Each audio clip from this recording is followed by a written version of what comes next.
सुप्रभातम। प्रिय विद्यार्थियों, आप सभी का तिङन्त प्रकरण की कक्षा में स्वागत है। विगत वीडियोज़ के अंदर हम सभी ने भू धातु के पांचों लकार पढ़े थे और इन पांचों लकारों में मैं विशेष बल दे रहा था कि इनके सभी सूत्र आपको समझ में आने चाहिए, क्योंकि भू धातु के पांचों लकारों में काम आने वाले सूत्र ही आगे काम आएंगे। इसलिए आप इस बात का विशेष ध्यान रखेंगे कि भू धातु के पांचों लकारों के सूत्र आपको समझना है। आज हमारी कक्षा का श्री गणेश एक नई धातु के साथ होगा। उस धातु का नाम है अद धातु। मैं आपको बता दूं कि 10 प्रकार के गण होते हैं। भवादि, अदादि, जुहोत्यादि, दिवादि, स्वादि आदि 10 प्रकार के गण होते हैं। इन सभी गणों में भू धातु भवादि गण में आती है और अद धातु है वो अदादि गण में आती है। वैसे देखा जाए तो भू धातु के बाद में भवादि की ही धातुएं पढ़नी चाहिए, पर मैं आपकी परीक्षा के दृष्टि से जो महत्वपूर्ण है उनको मैं आपको पहले पढ़ा रहा हूं, ताकि उन सूत्रों से जुड़े रहे आप और आपके आगे वाली धातुएं भी समझ में आ जाएगी। अब मैं अपनी कक्षा को थोड़ी गति दूंगा, क्योंकि वही सूत्र आएंगे जो आपके भवादि प्रकरण में आपने जो पढ़े हैं। अस्तु, अब देखिएगा, आज एक नई धातु आती है। उस धातु का नाम है अद धातु। इसका अर्थ क्या होता है और इनके कितने कितने रूप बनते हैं वो सभी हम देखेंगे। इसके भी आपके पाठ्यक्रम है। पाठ्यक्रम के अंदर अद धातु के लट लकार, लोट लकार, लंग लकार, विधिलिंग लकार और लिट लकार, ये 5 लकार आपको पढ़ने हैं। प्रारंभ करते हैं आज हम अद धातु के लट लकार से। अब देखिएगा, पहले मैंने ये दे रखा है ताकि आपको अच्छे से समझ में आ जाए। अद धातु का अर्थ होता है भक्षण अर्थ। खाने के अर्थ में अद धातु का प्रयोग किया जाता है। जैसे आपको कोई भी अनुवाद बनाना हो, उसमें खाने की क्रिया आ जाए तो आप खादति का प्रयोग करते हैं, परंतु आप अद धातु का भी आप प्रयोग कर सकते हैं। लट लकार आज हम सभी पढ़ रहे हैं। पहले इसके रूपों पर चर्चा कर लेते हैं कि आपको कितना इसमें से आता है और कितने पूर्व सूत्र है जो इस लकार में आपके काम आएंगे। देखिएगा, पहला काम क्या होता है, लट लकार है, तो लट लकार विधायक करने वाला सूत्र कौन सा है, वर्तमाने लट नामक सूत्र है, वो लट लकार करता है। लकार करने के बाद में प्रत्यय होते हैं। प्रत्यय वाला सूत्र कौन सा था, याद करो, तिप तस्जी सिप थस्थ मिप वस्वस ताताम झ था साथाम द्वम मिट वही महिंग। यह सूत्र क्या करता है, प्रत्यय करता है। भिन्न भिन्न प्रत्यय होते हैं। देखिएगा, पहले इसमें बनता है अत्ति, वहां बनता था भवती, यहां बनता है अत्ति। देखिएगा, अत्ति में ती अंत में है। समझ में आ गया? तो प्रत्यय कौन सा हो गया, तिप प्रत्यय हो गया ना। अद धातु में तिप प्रत्यय करेंगे तो अत्ति बनेगा। इतना तो आपको अभी समझना है। अब कैसे बनता है वो हम आगे पढ़ेंगे। उसके बाद में अद धातु में तस प्रत्यय करते हैं तो बनता है अत्तः, वहां बनता था भवतः। उसके बाद में अद धातु में झी प्रत्यय करते हैं तो बनता है अदंती, वहां बन रहा था भवंती। उसके बाद में अद धातु में सिप प्रत्यय करते हैं तो बनता है अत्सी। अद धातु में थस प्रत्यय करते हैं तो बनता है अत्थः। अद धातु में थ प्रत्यय करते हैं तो बनता है अत्थ। अद धातु में मिप प्रत्यय करते हैं तो बनता है अद्मी। अद धातु में वस प्रत्यय करते हैं तो बनता है अद्वह। अद धातु में मस प्रत्यय करते हैं तो बनता है अद्मह। अब देखिएगा, ये तो धातु के रूप हो गए। अब इनका अनुवादों में आप किस प्रकार प्रयोग करोगे। मैंने आपको बता दिया है कि उत्तम पुरुष का एक वचन अहम के साथ, उत्तम पुरुष का द्विवचन आवाम के साथ, उत्तम पुरुष का बहुवचन वयम के साथ प्रयुक्त होता है।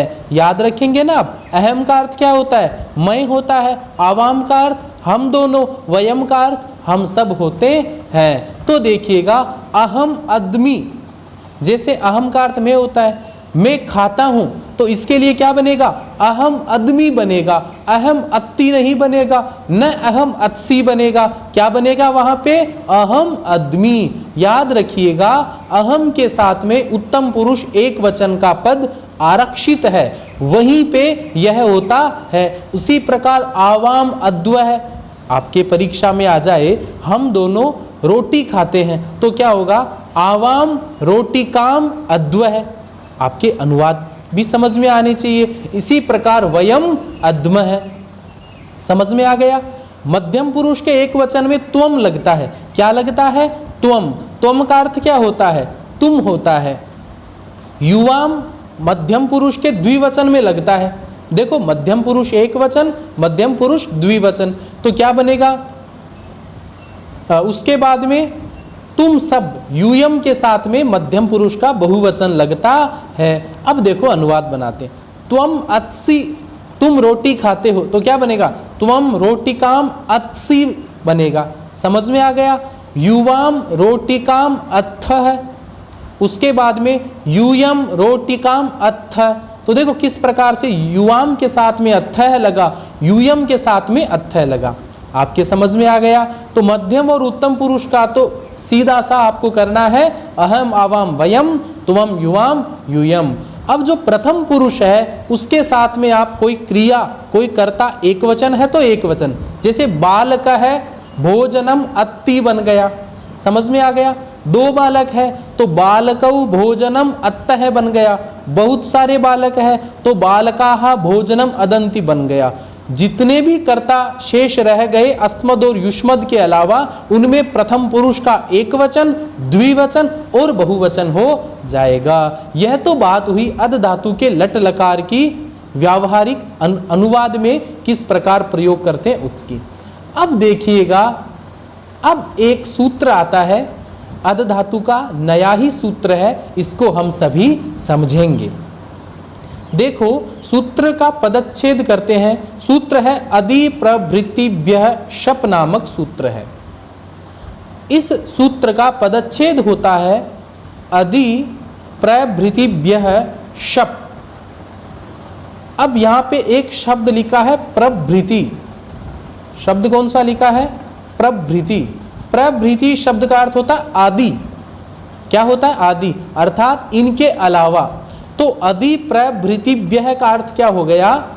अद आदि धातुएं, केवल अद धातु ही नहीं, अद के साथ में अदादि गण में पढ़ी जाने वाली सभी धातुएं वो प्रभृति शब्द से आती है।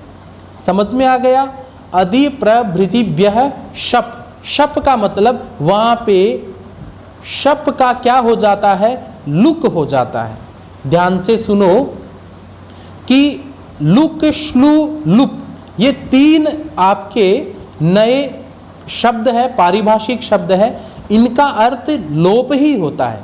आप चाहे लोप कह दो, शप का लोप कह दो, तो भी क्या होगा? शप को हटाना है। और जब आप यह कह देते हैं कि शप का लुक हो जाता है, तो भी वहां से शप को हमें हटाना है। देखो, भवादि प्रकरण की भू धातु में हम क्या कर रहे थे? शप में से पै की संज्ञा हलंत्यम शैकी लशक व तद्धिते अशेष रह रहा था। यहाँ पे तो अदि प्रभृतिभ्यः शप सूत्र कह रहा है कि संपूर्ण अदादि गण में शप का लुक करना है, शप को डिलीट करना है, शप का लोप करना है। आपके समझ में आ गया?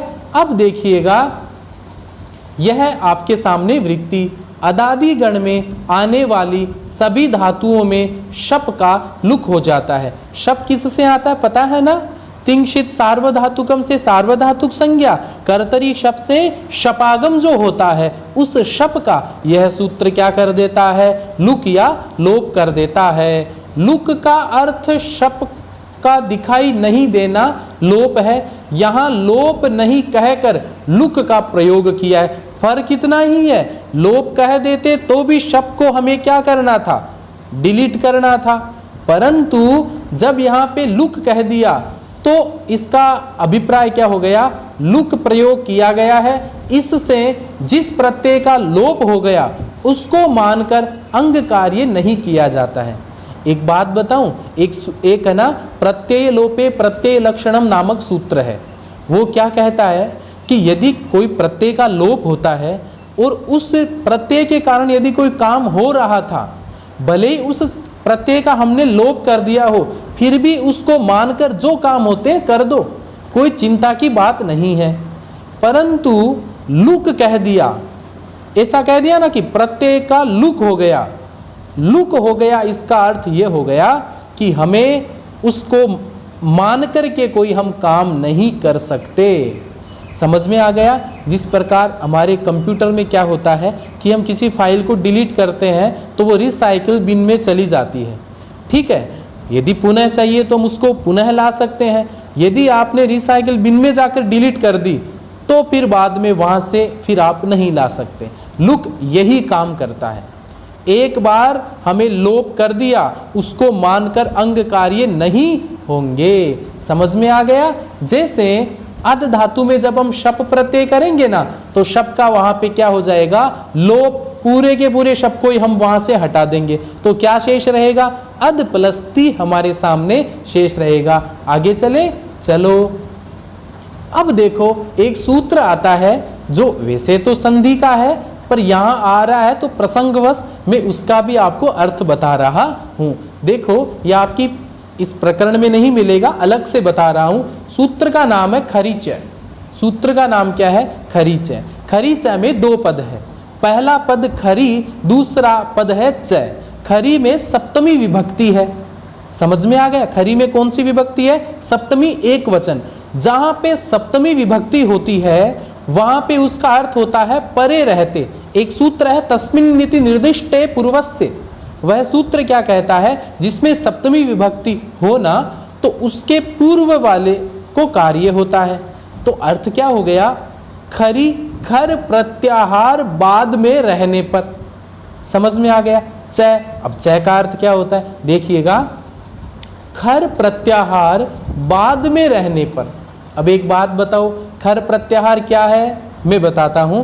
जो माहेश्वर सूत्र है ना, उसमें खर का ख कहां है और हलंत वाला र कहां है। तो देखो यहां मैंने समझा रखा है, खर प्रत्याहार में ख, फ, छ, ठ, थ, च, ट, त, क, प, स, श, स, ये सभी किस में आते हैं, खर प्रत्याहार में आते हैं।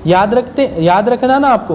तो खर प्रत्याहार का कोई सा भी अक्षर पर में हो, बाद में हो, तो झल का चर आदेश हो जाता है। अब आप कहेंगे झल क्या होता है, देखो झल प्रत्याहार झभय के झ से शुरू होता है। देखो झ भ घ ढ ध ज ब ग ड द ख फ छ ठ थ च ट त क प स श स है, ये सभी झल में आते हैं। तो खर प्रत्याहार परे रहते, झल का कोई सा भी अक्षर आता है तो हमें क्या करना है, चर कर देना है। अब आप बोलोगे चर क्या है, चर भी एक प्रत्याहार है। चर प्रत्याहार में अक्षर आते हैं च ट त क प स श स है, ये सभी वर्ण आते हैं। इस प्रकार से आपको इतनी बात समझनी है कि खर प्रत्याहार का कोई सा भी अक्षर पर में या बाद में रहते हैं तो उसके पहले जो झल है उसकी जगह हमें क्या कर देना है, चर कर देना है, अर्थात हमें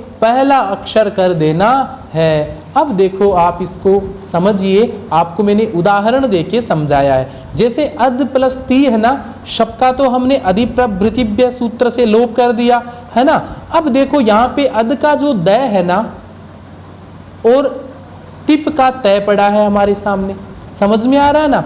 तो ये जो तय है ना वो खर प्रत्याहार में आता है, ख फ छ ठ थ च ट तय, खर प्रत्याहार में आ रहा है ना। ये किस में आ रहा है, खर प्रत्याहार में आ रहा है। खर प्रत्याहार परे रहते। अब ये जो द है क्या वो झल प्रत्याहार में आता है क्या, द भी झल प्रत्याहार में आता है। इसलिए इस द के स्थान पर हम पहला, चर में क्या पहले वर्ण होते हैं ना, तो पहला कर देंगे, तो द का क्या हो जाएगा, तय हो जाएगा। बस हम जो पहला अक्षर आदेश करते हैं ना, द तीसरा अक्षर है, तय थ द तीसरा अक्षर है, तीसरे का पहला तय हो गया। समझ में आ गया ना, इसी को बोलते हैं चरत्व। आपके व्याकरण में कई बार आता है चरत्व कृते, तो चरत्व का वहां पर अर्थ है पहला अक्षर हो जाना। आपके समझ में आ गया? आगे चलते हैं। अब देखो ये सिर्फ 2 सूत्र काम आएंगे, बाकी आप लट लकार आराम से आप बना पाएंगे। चलो ये आपका सूत्र है। अद भक्षण अर्थ, ध्यान रखना भू धातु का अर्थ सत्ता अर्थ था, अद धातु का भक्षण अर्थ है। तो अद धातु वर्तमाने लट से लट लकार हो गया, अद प्लस लट आ गया, लट में इत संज्ञा लोप होने के बाद में तिप तस जी सूत्र क्या कर देगा, अति है ना रूप सिद्धि, तो अति में तिप प्रत्यय कर दिया, अद प्लस तिप आ गया, हलंत्यम सूत्र से पैकित संज्ञा हो गई, तस्य लोप ऐसे लोप हो गया, अद प्लस ती शेष रह गया। समझ में आ गया? तिंशित सार्वधातुकम, सार्वधातुक लकार कौन कौन से याद करो, लट लकार, लोट लकार, लंग लकार और विधिलिंग लकार। तो लट लकार है तो सार्वधातुक लकार है ना, इसलिए क्या हो जाएगा, तिंशित सार्वधातुकम सूत्र से सार्वधातुक संज्ञा, कर्तरी शप से शप, शप शप विकीर्ण हो गया, शप में से पैकित संज्ञा हलंत्यम, शैकी लशक व तद्धिते, तस्य लोप से लोप, क्या बचेगा, ए बचेगा। परंतु एक सूत्र आ जाता है अधिप्रभृतिभ्यः शप, सूत्र क्या करता है, शप का लुक करता है, लोप नहीं, शप का क्या करता है, लुक करता है। समझ में आ गया आपके अच्छे से? और यहाँ पे ये सूत्र क्यों लगता है, क्योंकि यहाँ पे तो अद प्लस ती पड़ा है, अद धातु है ना, इसलिए यह सूत्र शप का क्या कर देगा, लुक कर देगा। हमारी स्थिति क्या आ गई, अद तो हमारे सामने पड़ा था धातु का, ए का हमने शप का लोप कर दिया, ती शेष रह गया। समझ में आ गया ना? अब देखो क्या है, सूत्र आता है खरीचय, वह सूत्र क्या करता है, खर प्रत्याहार परे रहते, तो तिप का जो तय वो खर प्रत्याहार में है ना, और वो बाद में भी है, होने के कारण दय, अद का जो दय है वो क्या है, झल में आता है ना, तो उसका चरत्व क्या हो जाता है, तय हो जाता है। अब देखो अत का जो तय है ना वो हलंत है, ती का तय वो भी पूरा है, तो आधे तय में ती मिल गया, तो क्या बन गया, अत्ती बन गया। आप इसको ऐसे भी लिख सकते हैं अत्ति, या कहीं कहीं इसको ऐसा भी लिखा, ये भी तय क्या है, यहाँ पर तय भी यहाँ पर क्या है, 2 है। इस प्रकार से आपने देखा सिर्फ 2 सूत्र काम आए, अधिप्रभृतिभ्यः शप, अदादिगण में ये लगेगा, उसके बाद में खरीच है।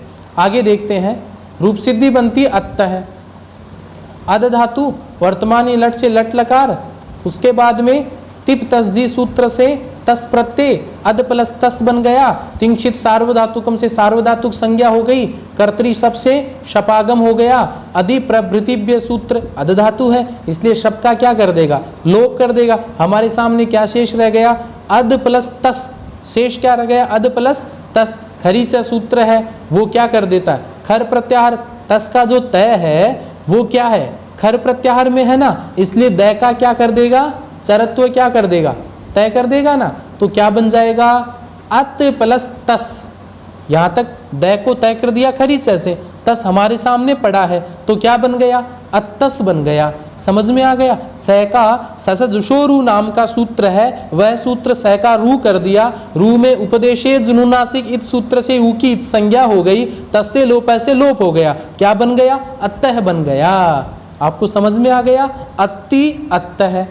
अब देखो रूप सिद्धि आ रही है अदंती, इसमें भी क्या होगा, अद धातु भक्षण अर्थ वाली है ना, वर्तमान लट से लट लकार हो गया, उसके बाद में तिप तस जी सूत्र से यहाँ पे झी प्रत्यय हो गया, अद प्लस जी, यहाँ तक आपके समझ में आ गया। तिंशित सार्वधातुकम से सार्वधातुक संज्ञा, कर्तरी शप से शप विकीर्ण हो गया, अधिप्रभृतिभ्य शप सूत्र से शप का क्या हो गया, लुक हो गया। शप का लोप तो हमें पूरे अदादिगण में करना है ना, अद प्लस क्या बन गया, जी बन गया। अब एक सूत्र पढ़ा था ना हमने, जो अंत है, याद करो वह सूत्र क्या करता है, जो अंत है सूत्र क्या करता है कि प्रत्यय का यदि कहीं पर जय है तो उसके स्थान पर हम अंत आदेश कर देते हैं। अब जी के जय के स्थान पर हमने क्या किया, अंत आदेश किया है ना, और ई पड़ा है, तो जी का क्या बन गया, जय का तो अंत कर दिया, ई पड़ा है तो क्या बन गया, अंति बन गया। क्या बन गया, अंति। आपके समझ में आ गया? तो स्थिति क्या आ गई हमारे सामने, अब देखो ये स्थिति है, अद अंत ई ऐसा बन गया, अद में दया आधा है ना, दय में ए मिल गया तो दय पूरा हो गया, तय में ई मिल गया तो ती बन गया। क्या बन गया? अदंती। अदंती बहुत ही सरल रूप सिद्धि है। एक बात बताओ, इसमें खरी च सूत्र क्यों नहीं लगा? मेरा प्रश्न क्या है, आप ध्यान से सुनो कि अद प्लस जी है, जी है, यहाँ पे खरी च सूत्र क्यों नहीं लगा? वहां पे इसलिए नहीं लगा कि जो अंत सूत्र है वो जय के स्थान पर क्या कर देगा? अंतादेश कर देगा। जी का बन गया अंति। अब दय के बाद में ए है वो स्वर का है, खर इसका खर का नहीं है भाई। ए है वहां पे तो तिप का तय था, वो खर प्रत्याहार में आ रहा था। यहाँ पे अंति का जो ए है वो खर प्रत्याहार में नहीं आ रहा है, वो तो स्वर में आ रहा है ना। इसलिए वहां पे क्या हो जाएगा कि खरी च सूत्र यहाँ पे नहीं लगेगा और हलंत वाले दय में ए मिल जाएगा तो क्या बन जाएगा? अदंती। आपके समझ में आ गया? अति अतः अदंती बन जाता है। इसी प्रकार से आगे हम देखेंगे, आगे रूप सिद्धि है अत्सी। अत्सी में अद धातु वर्तमाने लट से लट लकार तिप तस्दी सूत्र से सिप प्रत्यय, मध्यम पुरुष में सिप आता है, सिप में पै की संज्ञा कर देते हैं, तत्से लोप से लोप कर देते हैं, तो अद प्लस सी बन गया। हमारे सामने क्या शेष रहता है? अद प्लस सी शेष रहता है। उसके बाद में सार्वधातुक लकार होने के कारण सार्वधातुक संज्ञा, कर्तरी शब्द से शप का आगम, तो अद प्लस शप प्लस सी आ गया। अब अधिप्रभृतिव्य नामक सूत्र है, वो क्या करेगा? शप का लुक कर देगा ना, क्योंकि अदादिगण है। लोप होने के बाद में क्या शेष रहेगा? अद प्लस सी शेष रहेगा। अब देखो सूत्र है ना खरी च, वह सूत्र क्या करता है? खर प्रत्याहार परे रहने पर, तो जो सिप का जो सी है, देखो सी में तो यही मिला हुआ है ना, स प्लस ई, सी ऐसे ही बनता है ना। तो ये जो स है ना, स क्या खर प्रत्याहार में आता है क्या? ख फ छ ठ थ च ट त क प स श स खर प्रत्याहार में आ गया ना। इसलिए खर प्रत्याहार परे रहते, ध्यान से सुनो, सिप का स वो खर प्रत्याहार परे रहते, झल द वो जल में आता है, इसलिए खरी च सूत्र से चरत्व हो जाएगा। तो खरी च सूत्र से खर स परे होने के कारण द को क्या हो जाता है? चर तय हो जाता है। तो क्या बनेगा? अत्सी, अत्सी बन गया। कितना सरल है, आप देख सकते हैं। अत्सी के बाद में है अथ, क्या है? अथ। अद धातु है, वर्तमानी लट से लट लकार है, तिप तस जी सूत्र से थस प्रत्यय है, अद प्लस थस शेष रह जाता है। तिंक्षित सार्वधातुकम सूत्र से हम क्या करेंगे? सार्वधातुक संज्ञा, कर्तरी शब्द से शपागम, शब्द का क्या हो जाएगा? अधिप्रभृतिव्य सूत्र से लोप हो गया, शेष क्या रहेगा? वही शेष रहेगा जो शब्द के पहले था, अद प्लस थस हमारे सामने शेष रहता है। अब एक बात बताओ, क्या यहाँ पे खरी च सूत्र लगेगा क्या? देखो इधर अद का द है, इधर थस का थ है, समझ में आ गया? तो खर प्रत्याहार पर में होना चाहिए, तो खर प्रत्याहार है वो थ में आ रहा है ना, ख फ छ ठ थ आ गया, तो खर प्रत्याहार परे रहते, द है वो झल में आ रहा है, इसलिए द का वहां पे चरत्व क्या हो जाएगा? वहां पे तय हो जाएगा। क्या हो जाएगा? तय हो जाएगा। तो क्या बन जाएगा? यहाँ पे क्या बन गया? द का तय हो गया, अत प्लस थस बन गया, अथस मिला देंगे तो क्या बनेगा? अथस हो जाएगा, है ना। उसके बाद में सस जुशोरु नामक सूत्र सह का रू करेगा, उपदेश अजुरुनासिक से इत संज्ञा, तस्य लोप से लोप, रुत्व विसर्ग, क्या बन गया? अथह बन गया। क्या बन गया? अथह। देखो कितना आसान है। अब आपको कभी ऐसा पूछ ले कि मध्यम पुरुष के द्विवचन में तिप तस जी सिप थस बनता है, तो थस में स का रुत्व विसर्ग करेंगे, इसलिए वहां पे अथह में विसर्ग आता है।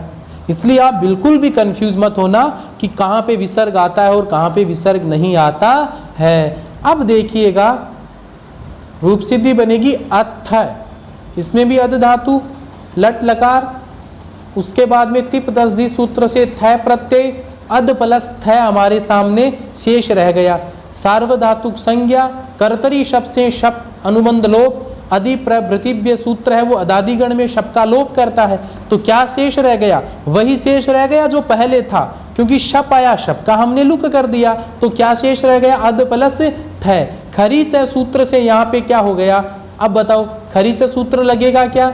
ये जो थ है वो खर प्रत्याहार में आता है ना, इसलिए झल कौन है, द है ना, इस द का वहां पे क्या कर देगा, चरत्व तय हो जाएगा। तो क्या बन जाएगा, अत प्लस थ, क्या बन गया, अथ। यहाँ पे विसर्ग नहीं आ रहा है, क्यों, क्योंकि इसमें प्रत्यय थ होता है, तो विसर्ग हम कहां से लाएंगे। आपके समझ में आ गया। तो अत्सी, अत्थ है, अथ। देखिए कितनी आसान रूप सिद्धियां आपके सामने बन रही है, सिर्फ 2 सूत्रों को याद रखना है। अब एक बात बताऊं, अब एक रूप सिद्धि आ रही है अदमी, इसमें अद धातु वर्तमान लट से लट लकार, उसके बाद में लट लकार जब हो जाता है तो आपको पता है ये तिप तस्जी सूत्र आता है। तिप तस्जी सूत्र आकर के क्या करता है, वहां पे मिप प्रत्यय करता है। कौन सा प्रत्यय करता है, मिप प्रत्यय। मिप में पै की संज्ञा हलंत्यम है ना, तस्य लोप ऐसे लोप, तो क्या बनेगा, अद प्लस मी बन गया। समझ में आ गया। तिंशित सार्वधातुकम सूत्र से क्या होती है, सार्वधातुक संज्ञा, कर्तरी शब्द से शब्द का आगम, अधिप्रभृतिव्य सूत्र क्या कर देगा, शब्द का लुक कर देगा। शेष क्या रह गया, अद तो पड़ा था, मिप का मी शेष रह गया, तो क्या बन गया, अदमी बन गया। देखो अदमी कितना सरल बनता है, इसमें खरीच सूत्र नहीं लगता है। एक बात बताओ, आप कहोगे कि सर और जगह तो आप खरीच सूत्र लगा रहे हो, यहाँ पे क्यों नहीं लगा रहे हो। चलो देखते हैं। अद धातु का द है और मिप का मैं, मिप में यही होता है ना, मैं प्लस ई, तो क्या ये खर प्रत्याहार में है क्या, देखते हैं। ख फ छ ठ थ च ट त क प स श स है, नहीं है ना। तो ये जो मैं है वो खर प्रत्याहार में नहीं है, इसलिए झल को हम सर कर ही नहीं सकते। सूत्र तो तभी लगेगा ना जब वह सूत्र की स्थिति वहां पे हो। तो क्या बन गया, अदमी बन गया। अब देखो अद्वय, देखो अद धातु वर्तमान लट से लट लकार, अद प्लस लट, उसके बाद में अद प्लस तिप, तिप तस्दी सूत्र से वस प्रत्यय हो गया, अद प्लस वस बन गया। तिंशित सार्वधातुकम से सार्वधातुक संज्ञा, कर्तरी शब्द से शपागम, अधिप्रभृतिव्य शब्द सब सूत्र से क्या हो गया, लोप हो गया ना। तो क्या बन गया, अद प्लस वस बन गया। वस तो पहले था, शब्द का हमने लुक कर दिया, तो मिला देंगे तो क्या बनेगा, अद्वस सस्य रुत्व विसर्गे अद्वह बन गया। यहां भी खरीच नहीं लगा, क्यों नहीं लगा, क्योंकि द है वो तो झलका है, कोई बात नहीं, पर ये जो वह है, क्या वह है क्या वो खर प्रत्याहार में आता है क्या। ख फ छ ठ थ च ट त। अब ये देखो ख फ छ ठ त च ट त, वह वो हलंत है, उसका ग्रहण नहीं करेंगे ना, तो इसलिए वह खर प्रत्याहार में आता ही नहीं है। आप बिल्कुल कंफ्यूज, आप वो ख फ छ ठ त वह का वह ग्रहण मत कर लेना, है ना, ये गलती नहीं करनी है हमें। तो यहाँ पर भी क्या खर प्रत्याहार नहीं है ना, इसलिए इसका पहला अक्षर आदेश नहीं होता है। तो क्या बन जाएगा, अद्वस सस्यरुत्व विसर्गे। उसके बाद में अद्मह रूप सिद्धि, इसको देखते हैं। अद धातु वर्तमान लट से लट लकार, तस्य लोप से लोप, तिप तस्य सूत्र से मस प्रत्यय, सार्वधातुक संज्ञा, कर्तरी सबसे शप। अब देखो शप का हम क्या कर देंगे, लोप कर देंगे, लुक कर देंगे। लुक होने के बाद में शेष क्या रहेगा, अद प्लस मस शेष रहेगा। तो क्या बनेगा, अद्मस, क्या शेष रहेगा, अद्मस सस्य रुत्वे विसर्गे। यहां भी जो मैं है वो खर प्रत्याहार में नहीं आता है। इस प्रकार से आप सभी ने यह देखा कि अद धातु, यदि आपको भू धातु की रूप सिद्धियां और सूत्र याद है तो वहां पे आपको क्या करना है, कितनी, सिर्फ 2 सूत्र है, अधिप्रभृतिव्य है शपह नाम का सूत्र, खरीच है सूत्र, 2 सूत्र लग रहे हैं। भवादि प्रकरण में शप का लोप नहीं कर रहे थे, ए करके गुण कर रहे थे, कितना काम था। अद धातु उससे भी सरल है। अब देखिएगा, आज मैं आपको अद धातु के लोट लकार के बारे में भी आपको बता देता हूँ। अद धातु का लोट लकार, मैं आपको सिर्फ वही बातें बताऊंगा जो पहले के जो सूत्र थे भवादि प्रकरण में लगे थे, वो कौन कौन से काम आ रहे हैं। देखो, अत्तु में तिप प्रत्यय, अत्ताम में तस प्रत्यय, अदंतु में झी प्रत्यय, समझ में आ रहा है।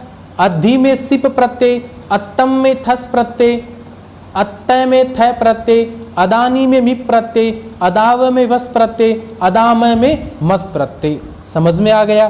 पहला कौन सा सूत्र आएगा, लोट च, लोट च नामक सूत्र लकार विधायक वाला सूत्र है। नो की नो रूप सिद्धियों में पहला सूत्र लोट च लगेगा। सीधी सी बात यही है, वो तो सभी जहां जहां लोट है वहां पे लोट च ही लगेगा। तिप तस जी सूत्र से प्रत्यय हो जाएंगे। जैसे अत्तु में तिप हो गया, अत्ताम में तस हो गया, अदंतु में झी हो गया। वैसे 9 प्रत्यय आपको याद रखने हैं। समझ में आ गया।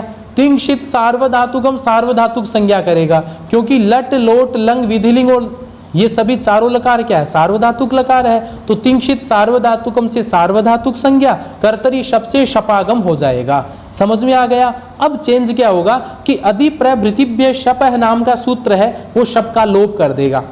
तो शप का जब लुक कर देते हैं तो कुछ नहीं बचेगा। समझ में आ गया। फिर देखो क्या होगा, एक सूत्र है एरुहु नाम का सूत्र। वह क्या करता है कि ई का लोट लकार में ऊ हो जाता है, तो वहां पे क्या बन जाएगा, जैसे अत्ति बना, अत्ति का बन गया अत्तु। समझ में आ गया। अब देखो लोट लकार को हम गीत लकार भी मानते हैं, इसलिए एक सूत्र है ना तस्थस्थ मिपान तांतन ताम है, वह सूत्र क्या कर देगा, तस की जगह लोट लकार में ताम करता है, थस की जगह तम करता है, थ की जगह तय करता है, मिप की जगह अम करता है। एक काम वो रिपीट होने वाला है। समझ में आ गया। जी का अंत करते हैं। समझ में आ गया। इस प्रकार से और उसके बाद में एक नित्यम गीतः नाम का सूत्र है। वो क्या करता है सूत्र, नित्यम गीतः सूत्र क्या करता है कि उत्तम पुरुष में स का नित्य लोप कर देता है, वहां पे विसर्ग नहीं होता है। तो ये जो सूत्र थे आपके काम आएंगे इसमें लोट लकार में। मैंने आपको पहले इसलिए बता दिया ताकि आप कल उन सूत्रों को देख करके आओ तो आपके कल वाली कक्षा और ही सहज और सरल हो जाएगी। आप देख रहे हैं कि एक एक धातु आपके बढ़ रही है। मैं आपसे निवेदन करता हूं कि आप अपना कार्य प्रतिदिन करते रहे और प्रतिदिन आप यदि ग्रुप के माध्यम से भेज सकते हैं तो आप मुझे भेजिए ताकि मैं संशोधन कर सकूं। अस्तु, मैं पुनः इसका सार बताता हूं। आज हमने अधभक्षण अर्थ वाली धातु पढ़ी, जिसके लट लकार के बारे में पढ़ा। पहला सूत्र अधि प्रभृतिभ्य शपह नाम का सूत्र था, वो समस्त अदादि गण में शप का लुक कर रहा था। खरीच सूत्र क्या कर रहा था, खर प्रत्याहार परे रहते जल का चर कर रहा था। अत्ति रूप सिद्धि बनाई, अत्तः बनाई, अदंती बनाई, अत्सी बनाई, अत्थय बनाया, अत्थय बनाया, अदमी बनाया, अद्वह और अद्म है। उसके बाद में हम सभी ने देखा कि इन सभी 9 की 9 रूप सिद्धियां लट लकार में सार्वधातुक संज्ञा होने के बाद में अधि प्रभृतिभ्य शपह नाम का सूत्र शप का लुक कर रहा था और कहीं खरीचय लग रहा था, कहीं नहीं लग रहा था। इस प्रकार से हमने लट लकार के बारे में चर्चा की, अनुवाद बनाए। लोट लकार में प्रयुक्त होने वाले विगत जो सूत्र है जो काम आएंगे उनके बारे में भी हमने चर्चा की थी। अत्तु अत्ताम अदंतु अत्त अत्तम अत्त अदानी अदाव अदाम, इसके 9 रूप सिद्धियां कल हम पढ़ेंगे नए सिरे से। तब तक के लिए आप सभी को धन्यवाद। आप सब ऐसे ही पढ़ते रहे। आगे कल नए सूत्र नई रूप सिद्धियों के साथ पुनः हम सभी मिलेंगे।